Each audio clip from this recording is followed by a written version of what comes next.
Hello, wonderful people. Today, we delve into the fascinating world of yoga, a practice that transcends time and culture. Born in the cradle of ancient India, yoga is a rich tapestry of physical, mental, and spiritual practices. Originally, it aimed to control and still the mind, offering a detached witness consciousness untouched by the mundane suffering of life. Picture a serene lake, undisturbed by the wind, reflecting the world with clarity and equanimity. That's the mind state yoga sought to achieve. The term yoga first graced the pages of the Katha Upanishad, an ancient Indian scripture. Over time, it blossomed into a systematic study and practice, deeply rooted in the soil of Indian philosophy and spirituality. Yet, yoga was never a monolith. It branched out into various schools, each with its distinct practices and goals. In Hinduism, Buddhism, and Jainism, yoga took on different hues, like a prism refracting light into a rainbow.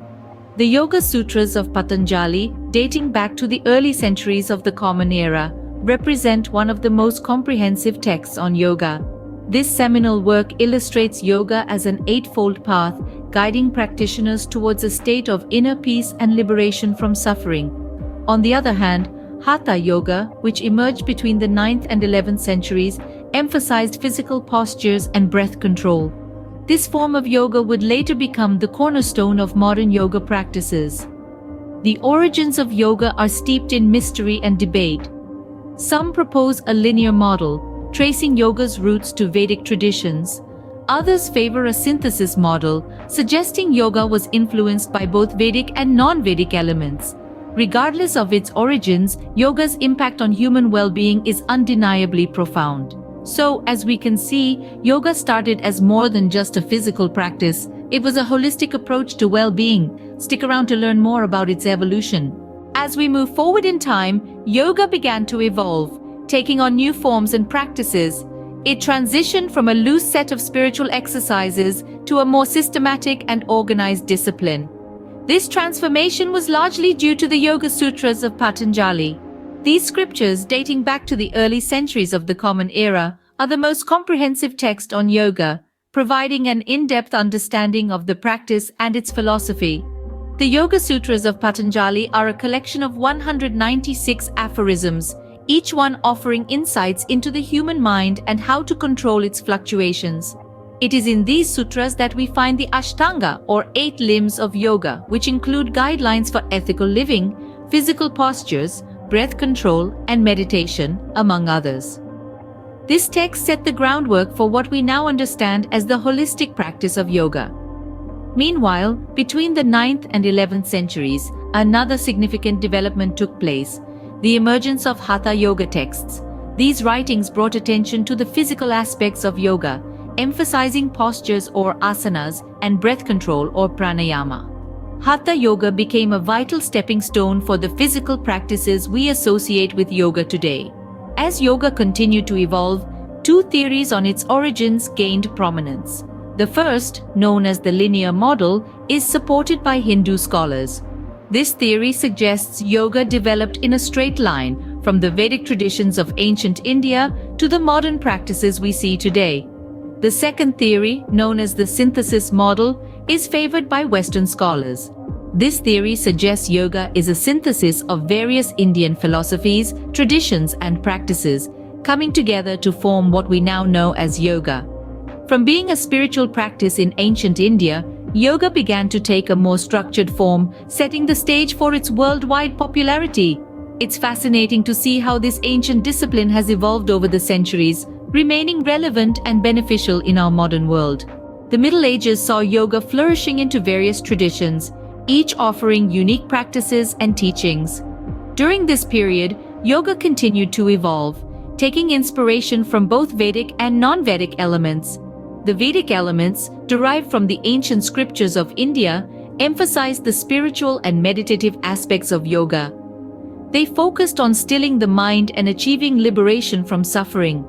This was a path followed by ascetics and hermits who sought to transcend the physical world through rigorous discipline and meditation.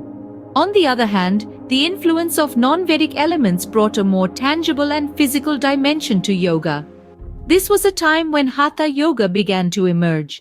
Hatha Yoga, often referred to as the yoga of force, incorporated physical postures, breath control, and energy practices with the goal of purifying the physical body as a pathway to higher consciousness. Various texts from the first millennium BCE discuss these practices, underscoring their growing importance in society. Among these, the Upanishads stand out. They are a collection of philosophical texts that form the theoretical basis for the Hindu religion, but they also discuss yoga in detail. The Upanishads describe the union of the individual soul with the universal soul, a core concept in yoga philosophy. Other traditions also came into being during the Middle Ages. One such tradition is Bhakti Yoga, the yoga of devotion. This path involves surrendering oneself to a personal deity or principle, expressing love and devotion through prayer, ritual, and song. Another tradition that emerged is Karma Yoga, the yoga of selfless action, where one performs their duties without attachment to the fruits of their actions. These various traditions, each with their unique practices and teachings, enriched the tapestry of yoga. They catered to the diverse needs of individuals, offering different paths to the same ultimate goal, self-realization and liberation from suffering. The Middle Ages were a time of exploration and expansion for yoga, paving the way for its introduction to the Western world. Yoga, as we know it today, is a testament to its resilience and adaptability. Let's see how yoga transitioned to the modern world. Our journey begins in the mid-19th century, when yoga first caught the attention of the Western world. As explorers and scholars ventured into the East, they discovered this ancient practice and began to bring its teachings back to their homelands. This marked the beginning of yoga's global journey, its teachings transcending the borders of culture and geography. In the contemporary era, Hatha Yoga, a branch that emphasizes physical postures and breath control, has become particularly popular. This modern form of yoga places a significant focus on physical fitness and relaxation. It's not uncommon to see yoga studios tucked between city skyscrapers, or hear of yoga classes being offered at local gyms. From the office worker seeking a midday stress relief to the athlete looking for a holistic cross-training option, yoga has found a home in the routines of many. Yet, despite these modern adaptations, the ultimate goals of yoga remain unchanged. They echo the wisdom of the ancients, stilling the mind, gaining insight, and achieving liberation from suffering. These goals serve as a reminder that yoga is not merely a physical exercise, but a holistic practice that encompasses mind, body, and spirit. In a world that moves at breakneck speed, yoga offers a sanctuary of calm and introspection. It invites us to slow down, to breathe, and to reconnect with ourselves. It encourages us to cultivate mindfulness, to develop self-awareness, and to foster a sense of inner peace. From ancient India to the modern gym, yoga has traveled a long way. Its journey is a testament to its timeless appeal and universal relevance. Whether we unroll our yoga mats in a quiet home corner or a bustling city studio, we become part of a tradition that has endured for millennia, adapting and thriving in every era. We become part of the ever-evolving story of yoga. It's been a fascinating journey through the history of yoga, hasn't it? We've traveled from its ancient roots in India, through its evolution across various schools and practices, to its development during the Middle Ages. We've explored how yoga transitioned into the modern world, transforming into a practice focused on physical fitness and relaxation, while maintaining its core aims of stilling the mind, gaining insight, and liberation from suffering. Thank you for joining us on this journey. If you enjoyed this video, don't forget to subscribe and share it with others who might find it interesting. Until next time, stay curious and keep exploring.